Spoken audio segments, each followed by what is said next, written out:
Hola, en el año de 1997 tuve que presentar mi servicio obligatorio en una región alejada y peligrosa en cuanto al orden público. Era parte de una gran brigada con más de 1000 hombres, pero en las afueras habían pequeñas bases llamadas puestos avanzados de combate. Después de la instrucción, a muchos nos asignaban a un lugar de estos para terminar nuestro servicio militar. Cuando fui asignado a este lugar, ya era un soldado con entrenamiento y más de un año en el ejército. El lugar estaba a menos de 1 kilómetro de la brigada. Ahí había 9 soldados, un dragonte, un cabo y un sargento. Había 2 puestos de centinela, trincheras y una torre. Recuerdo que la torre casi no nos gustaba porque daba a la zona boscosa y en noches frías se escuchaban ruidos extraños y se veían animales grandes volando en el aire. Algunos decían que eran brujas, otros que se trataba de personas que hacían pactos con el diablo. A pesar de llevar 2 meses allí, nunca había visto ni escuchado nada extraño. Una noche me tocó el turno de 12 a 3 de la madrugada en la torre. Mi compañero se veía nervioso y me señalaba el bosque, diciendo que había escuchado al demonio reírse allí.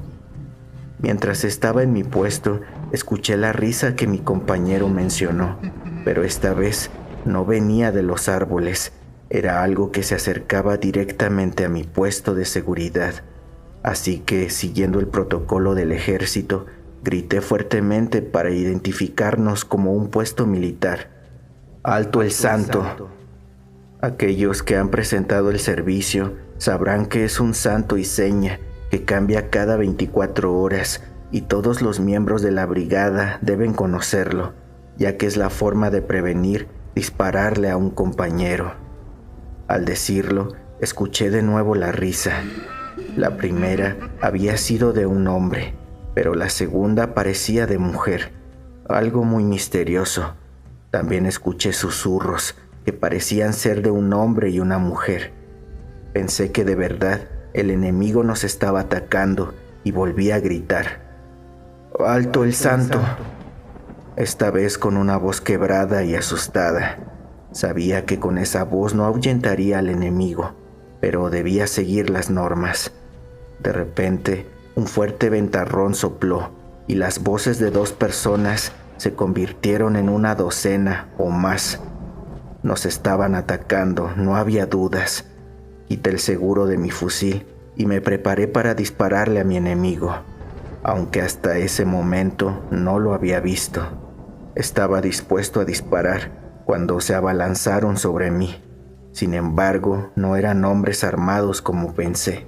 Se trataba de algo así como murciélagos o aves negras. Chillaban tan fuerte que me hacían doler los oídos. Me atacaron con sus enormes garras, pero al pasar cerca de mi cara, pude notar que tenían rostros de personas. Fue algo impactante. Disparé al aire intentando espantarlos, tratando de apartar a esas criaturas de mí. En ese momento, toda la brigada reaccionó. Cada soldado debía tomar posición de combate en su puesto asignado por el comandante, creando un caos, o más bien dicho, una reacción militar en masa. El primero en llegar a mi posición fue mi dragonte, seguido de un cabo. Yo había disparado todo el proveedor de mi fusil y estaba como enloquecido, tratando de sacar más cargadores de mi cartuchera para seguir disparando. Disparaba sin objetivo. Era como si estuviera enfrentando a la noche, a la oscuridad, a los árboles, a algo que no existía. Pero cuando los compañeros llegaron, ya no había nada. Y ahí me encontraba yo gritando como loco que nos atacaba el demonio. Creí que recibiría un castigo militar prolongado, pero para mi sorpresa solo fui remitido a enfermería. El diagnóstico médico fue que estaba perturbado. El resto de mi servicio militar lo pasé sin hacer nada en la brigada, sentado o leyendo el periódico. Mis compañeros y comandantes me miraban con recelo. Me veían como a un loco. Recuerdo que unas semanas después, en ese mismo puesto, un centinela disparó indiscriminadamente al igual que yo, asegurando ver al demonio. Sin embargo, en su caso, hirió a 3 de sus compañeros cuando intentaron detenerlo. Aseguraban que su mirada estaba perdida, como si no los hubiese visto en ningún momento. Él no corrió con la misma suerte que yo, ya que acabó en la cárcel militar. Luego de eso, terminé mi servicio y volví a mi vida normal sin ninguna perturbación, solo con esa experiencia en mi cabeza que nunca podré olvidar. Estoy seguro de que esa noche vi a varios demonios. Hola Jera, espero que te encuentres muy bien. Te quiero platicar una anécdota que me contó mi abuelito hace algunos años, y es que eso lo vivió en carne propia. Era la década de los 70s, cuando a él y a su grupo militar los mandaron a rescatar a un grupo de 10 biólogos nacionales y extranjeros que se habían extraviado en la Sierra Madre Oriental de México. Al parecer, este grupo de científicos habían sido enviados a realizar un proyecto de investigación acerca de la flora y fauna de la zona, y cuando se llegó la fecha acordada, ya no llegaron al sitio donde serían recogidos, ya que al parecer no estaban en un lugar fijo, sino que de acuerdo a sus investigaciones se iban moviendo. La presión nacional y extranjera que hacían el gobierno mexicano para encontrar a los biólogos era bastante, así que enviaron a un grupo profesional de rescate que fuera capaz de adentrarse a zonas de alto peligro. Y pues, como ya lo mencioné, a mi abuelo le tocó ser parte de este grupo. La ubicación exacta era aproximadamente entre los estados de Durango y Chihuahua, y para quienes conocen esta parte de México, saben de la dificultad que significa explorar e introducirse en estos lugares. La zona es de muy difícil acceso, con caminos hostiles y rocosos que pueden cambiar de climas normales a climas extremos en cuestión de minutos. Dice mi abuelo que a pesar de que él y sus compañeros militares eran de los mejores en su ramo, ya llevaban muchos días sin encontrar rastro alguno de esas personas, y cansados por las dificultades del terreno, decidieron hacer una pequeña parada en un bosque de pinos. Se encontraban descansando cuando de repente un pequeño perrito llegó hacia ellos. Se miraba sano y bien cuidado, así que pensaron que tal vez estaban cerca de una civilización, lo cual era algo bastante extraño, ya que de acuerdo a sus mapas no debía de haber ningún poblado cercano a la zona donde se encontraban. Así que de manera sigilosa siguieron al perrito para ver de dónde venía, y después de avanzar unos metros llegaron hasta donde estaba un misterioso lugar, lo cual los dejó sorprendidos.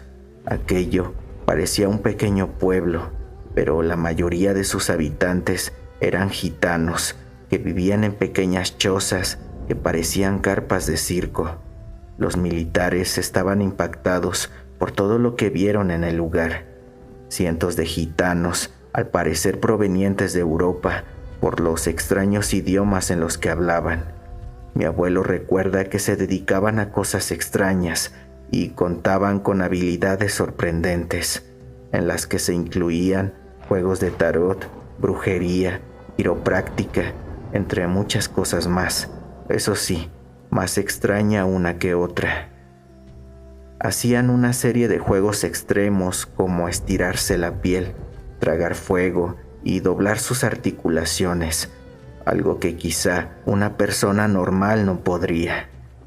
Por otro lado, los gitanos, más que asustarse o mostrarse sorprendidos por la presencia militar, fueron muy amables con ellos y al verlos necesitados les ofrecieron agua y comida, y mientras comían charlaban con los gitanos pidiéndoles alguna pista de los biólogos, pero los gitanos se mostraron completamente confundidos. No sabían nada de personas con esas características. Entonces los militares decidieron dar una explorada a fondo a toda la zona de los gitanos para confirmar que realmente no estuvieran mintiendo y tratar de encontrar alguna pista de los biólogos. Pero los gitanos aceptaron ser registrados sin problema e incluso se mostraban cooperativos. Mientras los soldados buscaban, no pudieron evitar asombrarse con todo lo que encontraban, ya que esas personas eran gente muy extraña. Tenían cientos de objetos antiguos y raros que incluían cráneos de animales y de humanos, pero reducidos a tamaños diminutos. Cada choza era un mundo diferente, con objetos y temáticas distintas, y además, entre los gitanos también había personas deformes que eran utilizados para dar shows de espectáculo. Eran personas recopiladas de todo el mundo, que contaban con una deformidad física que los hacía diferentes al resto, y todo eso era sorprendente para los militares. Pero había una casa que resaltaba, la cual parecía una carpa de circo. Esta se distinguía con respecto a las demás, ya que tenía aires de misterio y una vibra diferente al resto. Al parecer, todos querían ingresar allí. Estaba tan lleno que había un tumulto y entre aventones y gritos habían peleas para poder ingresar. Los soldados se quedaron afuera de ese lugar, pues era muy complicado pasar entre toda la gente. De pronto, una anciana gitana que tenía un ojo de vidrio y dientes de obsidiana, quien por cierto se notaba ser una de las personas más sabias del lugar, se acercó a los militares y les preguntó si deseaban ingresar al recinto. Ellos dijeron que sí. Entonces, la anciana, con un grito y actitud de liderazgo, quitó a las decenas de personas que estaban en la entrada principal. Sin discutir ni renegar, todos se hacían a un lado con la presencia de la anciana, y mi abuelo junto a sus compañeros caminaban detrás de ella, hasta que llegaron a uno de los lugares más privilegiados, donde la vista al escenario era óptima. Al ver el show que se estaba presentando, los militares se quedaron sorprendidos. No podían creer lo que estaban viendo. En medio del escenario se encontraba un pequeño ring donde peleaban unos diminutos hombres, y al decir diminutos no me refiero a que fueran personas con enanismo. Eran algo más surreal. Eran tan pequeños los hombres que parecían ser del tamaño aproximado de una mano humana. Algo increíble como para creer que fueran seres humanos. Estas criaturas portaban un traje de color distinto cada uno, y en sus cabezas traían lo que parecían ser pequeños cascos. Los presentes mostraban su emoción presenciando la intensa pelea. Algunos traían dinero y joyas en las manos. Al parecer, estaban apostando. El ambiente era una locura. Sin embargo, los militares obviamente eran los únicos que no disfrutaban el momento. Dice mi abuelo que al observar a sus compañeros, notó sus rostros llenos de impresión y miedo. Se volteaban a ver entre ellos, preguntándose si acaso lo que estaban viendo era real. Luego de eso salieron de ese lugar para continuar con su misión de búsqueda, pero por sus mentes no dejaban de pensar en lo que vieron. Continuaron su camino y al pasar los días, por fin dieron con los biólogos. Por desgracia, los encontraron sin vida en una zona de difícil acceso. Ellos creyeron que tal vez se perdieron y no supieron regresar, ya que sus restos no presentaron signos de violencia, solo estaban en un estado de avanzada descomposición. Mi abuelo jamás volvió por esa zona, aunque él asegura que ni siquiera sabría cómo regresar al mismo lugar nuevamente. Si te gustó el video, nos apoyarías mucho dejando tu like, y si te interesa dejarnos alguna aportación, ya puedes hacernos un super gracias. Nos vemos en la siguiente historia.